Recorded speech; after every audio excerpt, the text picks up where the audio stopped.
Good afternoon, Trump's family. Welcome back to my channel. Have a good day and God bless you. Let's get into the news. And it looks like staffers ram Biden, and people that are around Joe are encouraging him to announce his run for the presidency in 2024. Early they want him to do it, and get out ahead of everything else maybe, because they're worried about the implications of the fallout from the raid on Mar-a-Lago, the actions against President Trump. Maybe that is why, so that way they could go ahead and help try to distract what's going on, because this is going to be probably the dirtiest fight you have ever witnessed. 2020 was bad. Just waited. We gear up and 2024 things are going to get dicey. My friends, as the feds continue to try to work against the most popular movement in this country, against Trump and against the American to support his agenda, support his vision and support this nation most of all, and they are bringing this article here. So it's worried Biden advisors pushing him for an early launch of the 2024 presidential campaign. That's right. They are worried. This dude has no idea where he's at, by the way. Joe Biden's advisors are reportedly pushing him to launch his 2024 presidential campaign early, a move that comes with certain risk that this would look suspicious to many voters who would ask why he felt the need to do it. Yeah, on the heels of Mar-a-Lago, why would he need to do it? That is why, because these criminals need all the coverage they can get. It could easily come across as an unspoken admission that they are worried about his chances. It would also seem odd considering all the polls that show even most Democrats don't want him to run again. Reuters reports Biden's advisor pushing early launch of his 2024 presidential campaign. U.S. President Biden should announce his candidacy for re-election sooner than usual following November's congressional race, and a bid to squash speculation about the Democrats' plans ahead of the 2024 campaign. Several sources says Biden, who turns at after the November 8 midterms, have faced increasing questions about his own political future despite long maintaining that he intends to seek re-election. Biden is already the oldest person to occupy the office, besting Ronald Reagan, who ended 2 terms in the office at 77. Whether he or anyone could endure the rigors of a U.S. presidential campaign. Why he didn't have to campaign in 2020? He did it from his basement. The media ran his campaign for him because they knew there were certain safeguards put in place to ensure that he didn't have to really extend himself very much. Republican opponent Donald Trump would also be in his 80s at the end of the 2024 term. Do they think? Do they really think Biden is going to be up for this? Lori I grew up with tweet says Biden is not a lame duck. Quack quack. That's pretty funny. This guy, Mr. Pierre Garrett, says the guy needs to retire from politics. He's made life for Americans so much worse in less than 2 years, all while trying to tell everyone that their lives are better. And that the media just parrots everything without actually holding him to scrutiny. And then our individual here, Brandon Lee, says that Biden runs, the Democrats are handing the White House to the Republicans. Is Biden even going to finish his first term? The author asked, and I think I'm going to ask you guys the same thing. Is he going to get through his first term? Or will they go ahead and pull out the dementia card so that way, when all of this stuff blows up in their face, as far as the Mar-a-Lago raid blows up in their face, and they find out that they have been criminally active, and their efforts to try to go after a duly elected President Donald Trump? Will they plead with his mental illness so that way he can't stay in trial? I bet you that is a play that they are thinking about in their head, that this dude, we can play all his dementia, we could get him to he's not mentally stable to stand any type of trials and he will get away scot-free. I guarantee you that is the route they might try as an exit ramp from this disaster they have created and unleashing the world win against them. And I'm going to give you some important analysis pertaining to potential Espionage Act violations, which really are the most ludicrous allegations against Trump, when James Comey stated that no reasonable prosecutor would indict Hillary Clinton for transferring top-secret and special access program intelligence onto private servers for 4 years. So we'll get to that in a second. But here at DOJ search warrant shows Trump being probed in connection with Espionage Act statutes, that is USA Today. So according to USA Today, the warrant authorizing federal agents to search former President Donald Trump's Mar-a-Lago residence was unsealed Friday by a federal judge, after the Justice Department requested me made public, but actually Trump requested that also. He wanted everything to be out in the open and he's calling it a hoax. Last time he did. He was wrongfully accused of being an operative of the Kremlin. Then he was wrongfully accused of being the epicenter of criminality in New York with his tax returns that he was wrongfully accused of campaign finance violations with Stormy And he was wrongfully accused for clearing Lafayette Square, which he did not do. And that story was completely bogus. And then they retracted that story. Then he was accused of everything under the sun. The people who are lying, the people who have leveled only the most deceitful omissions, lies by omission or overt lies, are people trying to set them up, frame him. Media has it out for Trump. So do people within government agencies, you can look at the difference? How do they handle Clinton with top secret intel on private servers? And how are they handling Trump? You could just draw a T-chart and look at all the things that they allowed Clinton's team to delete. 30,000 emails actually destroyed computer hardware and cell phones with hammers. I mean, it was unbelievable. Initially, Clinton said she wasn't going to give her computer servers to anyone, then she negotiated a deal. Then Peter Strzok had a meeting with Clinton, while Bill Clinton was with Attorney General Loretta Lynch on a tarmac in Phoenix in a plane. Where's that transcript for that? Okay. So you don't get Trump doesn't get the benefit of having loyalists within the US government. So I mean, you'd have to be part of a cult, which many of the left-leaning voters are the vote blue, no matter who is a giant, like gigantic cult, you'd have to be part of that type of, mentality, to not see what's going on. You don't like Trump, fine, but you want to go ahead and treat him in a manner that is completely different from the manner Clinton was treated. And you think that's the rule of law. They completely bended and slice and dice to the rule of law with Clinton. And it's not like the entire planet doesn't know she had top secret and special access program and classified data on running on servers for 4 years. Trump had boxes, it's a little bit different. You're not gonna have hackers go into boxes, okay, and it was her, and her computer system was obviously connected to the internet also. So you could do the math on that. The entire planet could have infiltrated those servers, but they want Espionage Act indictments on Trump, because if you read the USA Today, if you read the actual search warrant as top secret intel that they're accusing them of having. The problem is we know how Trump got that information. He was President of the United States of America. I explained in the segment prior to this one, he had his energy secretary almost certainly sign off on allowing him to have any information that might deal with nuclear documents. But again, it's like Clinton had national geospatial maps of nuclear facilities and other countries.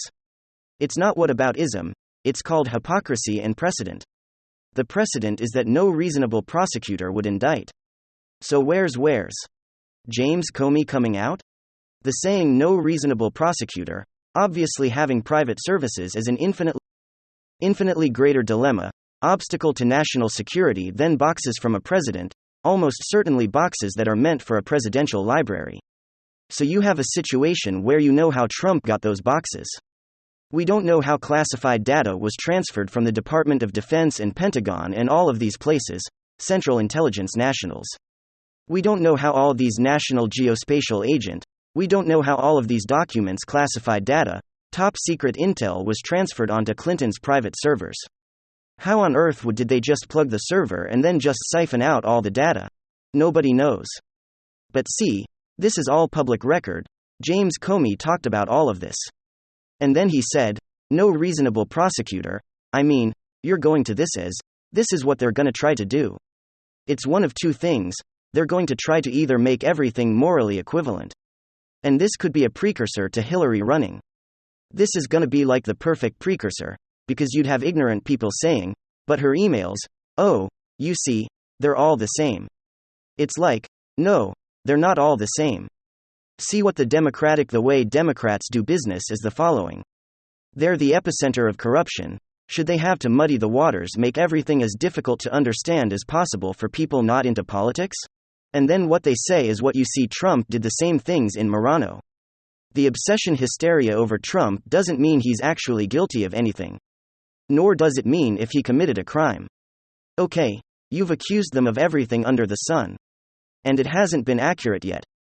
And special counsel, you have 500 search warrants in the Mueller probe. Special counsel, nobody was indicted for working or conspiring or colluding with or interfering with a foreign intelligence official. Nobody knows, not one American and nobody in Trump's campaign, and that was the accusation. It wasn't manufactured. Buying, like a sharkskin suit or something 10 years ago, but see, you have these people with like on the Twitter profile. I don't have Twitter, but you have indicted, and it's okay, but had nothing to do with why they were what they were accusing Trump of. You want people indicted. If the system was leveled against Hunter or Hillary, you could have had endless indictments, people committed crimes, numerous crimes. Joe met with Hunter's business associates in the West Wing, and you have emails stating, "Thanks for helping us meet your father," or he gives 10% of his earnings to Joe. And all those earnings are predicated upon quid pro quo schemes. And so there's a whole bunch of legal statutes broken, but the FBI had that laptop since 2018.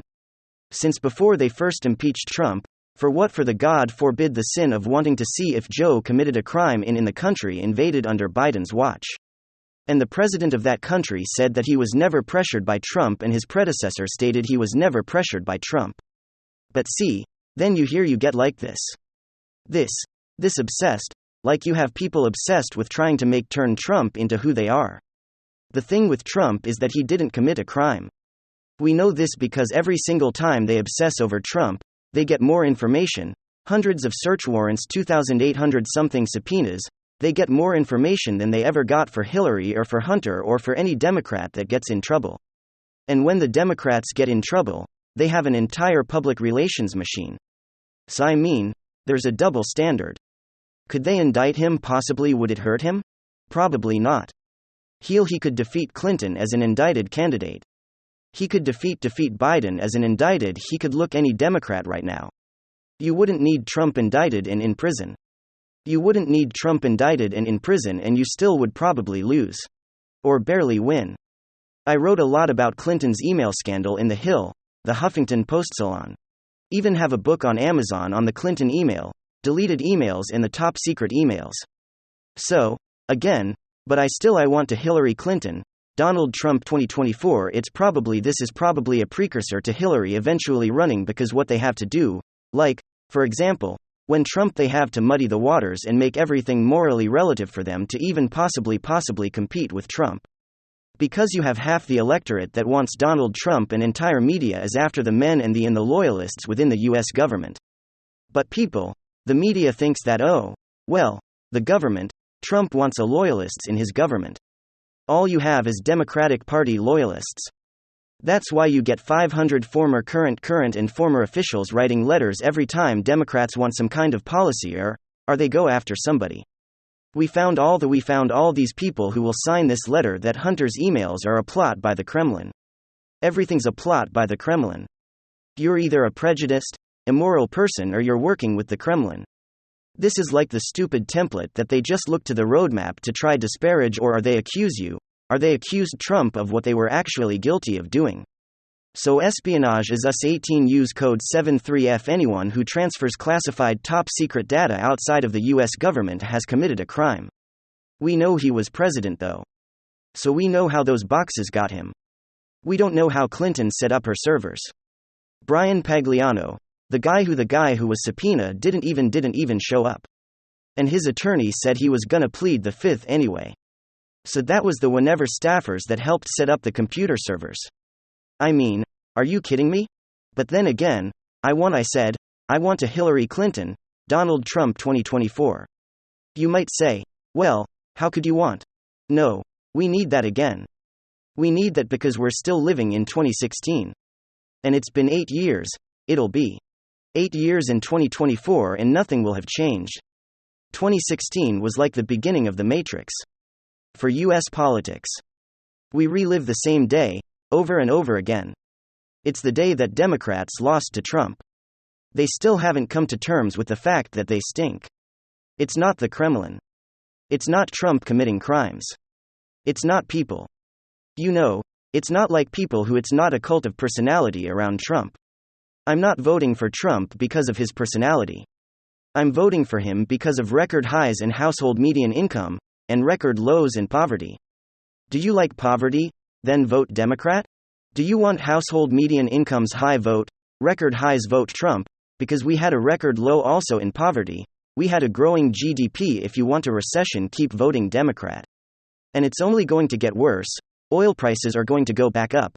The search warrant talks about top secret data in these boxes having to do with nuclear documents that the Department of Energy have to sign off on.